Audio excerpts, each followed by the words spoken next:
Well, my kids, and mainly my daughter, have persuaded me to start a vlog because I rant and rave all the time about needless things, and they think that I should rant and rave to the general public. So I'm going to start with my oldest rant and rave, which is what's wrong with the world today? The answer is simple: it's plastic toys. Let me explain. When I was a kid, and before, the toys we had were not safe. They were metal trucks with sharp edges. They had, windows in the trucks that you could break, and we played with things you could swallow. Marbles were great, jacks. I mean, there was everything that we played with. Lawn darts could have been recalled, and most of them, I think, have. But we survived. You learned what hurt and what didn't. You learned what not to do because you got hurt as a kid. And so, getting hurt as a kid, you slowly progress in learning what not to do. Even if you learn from watching your friend, build a stupid ramp on the street and try to jump. There was a park about 2 blocks from our house, and it was downhill to the park. And we would ride our bikes down the hill and then over to the park.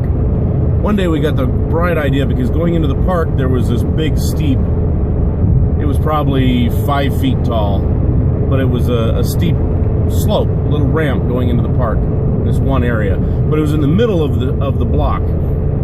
So we had to come down our street and then make a sharp right and then a sharp left, and then we figured you could jump into the park. It wasn't a ramp, it was a drop-off.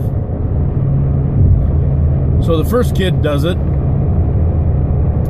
cruises down, makes the right, makes the left, goes off the ramp and hits the tree.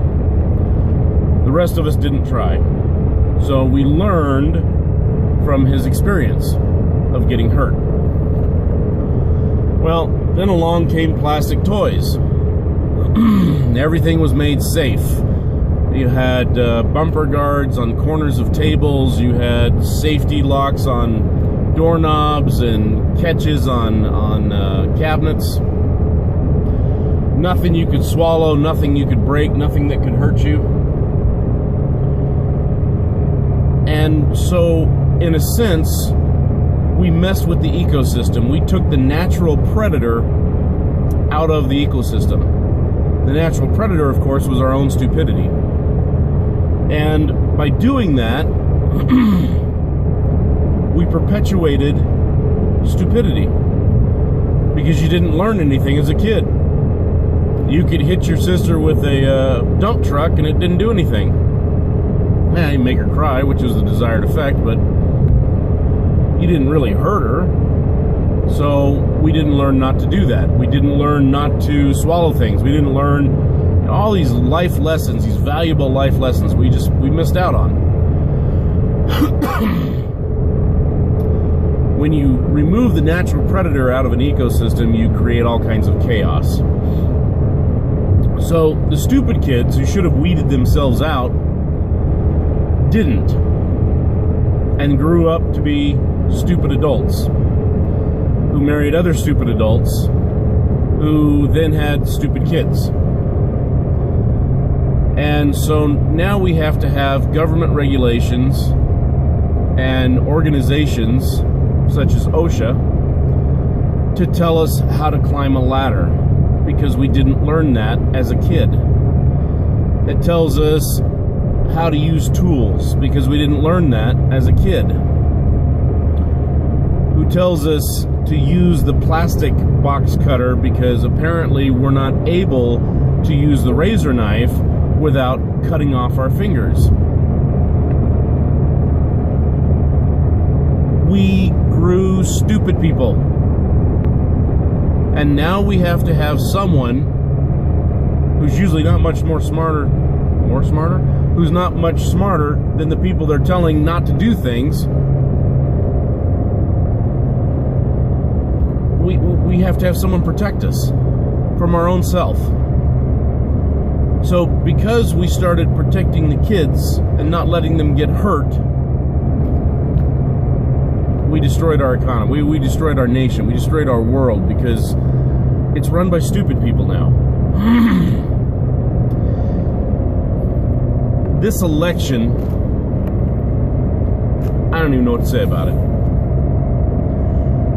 You ever see a ball game, softball game, baseball game, soccer game, football game, doesn't matter. One team is so far ahead of the other team that there's no chance in the world of the other team ever catching up.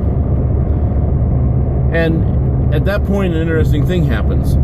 All the bad players get to play. So basically, they go through the team and say, okay, who hasn't scored a touchdown? Who hasn't scored a home run? Who hasn't scored a goal?